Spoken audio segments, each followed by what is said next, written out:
আসো।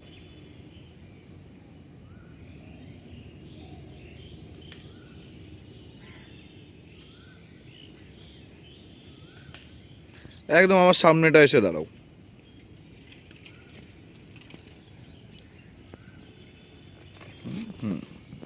ঠিক আছে, ফার্স্টে তোমার নাম বলো। আমার নাম শুভজিৎ দে। আচ্ছা, কোথা থেকে আসছো? আমি দমদম থেকে আসছি। আচ্ছা, তো আজকে তোমাদের আমাদের সাইকেল শেখার কত নম্বর দিন হলো? 5 নম্বর দিন। 5 নম্বর দিন, তার মানে আজকে ক্লাস শেষ আর কি। হ্যাঁ, তো এই পুরো এক্সপিরিয়েন্সটা সম্পর্কে একটু কিছু বলো। খুব ভালো শিখিয়েছে দাদা ভাই। আমার ভাই যে ভাই এখন কথা বলছে সে খুব ভালো শিখিয়েছে। আর ওর যে ইনস্ট্রাকশনগুলো সেগুলো ফলো করলে মোটামুটি শেখা যায়।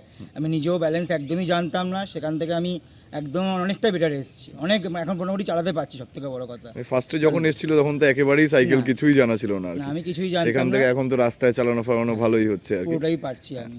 আচ্ছা দাদা, আমরা তো পেমেন্টটা ফার্স্টে অ্যাডভান্সে করে নিই পুরোটা, হ্যাঁ। তো সেটা নিয়ে পরে কোনো প্রবলেমে পড়তে হয়নি তো না, তোমার? এখনো পর্যন্ত কোনো প্রবলেম আচ্ছা, হচ্ছে আর ক্লাসের স্লটগুলো তুমি তোমার সময় মতন পেয়েছো তো? আমি যে সময় বলেছি সেই সময়ই করে দিই। ঠিক আছে।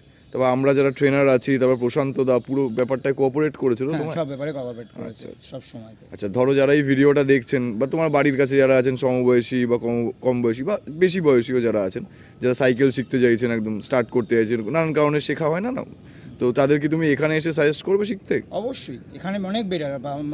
তুমি বা প্রশান্তদা যারা শেখায় অনেক বেটার শেখায়। প্রশান্তদা আমি তোমার শেখানো দেখেছি এবং তোমার টেকনিক সত্যিই খুব ভালো। আচ্ছা, তার মানে আমরা স্টেপ বাই স্টেপ যেভাবে শেখাই আর কি, ক্লাসগুলো যেভাবে ডিভাইড করা, শিখতে একদম সুবিধা হয় আর ঠিকঠাক, কি। পারফেক্ট। ঠিক আছে, থ্যাংক ইউ দাদা। এবার একটু সোজা চালিয়ে বেরিয়ে যাও এখান দিয়ে।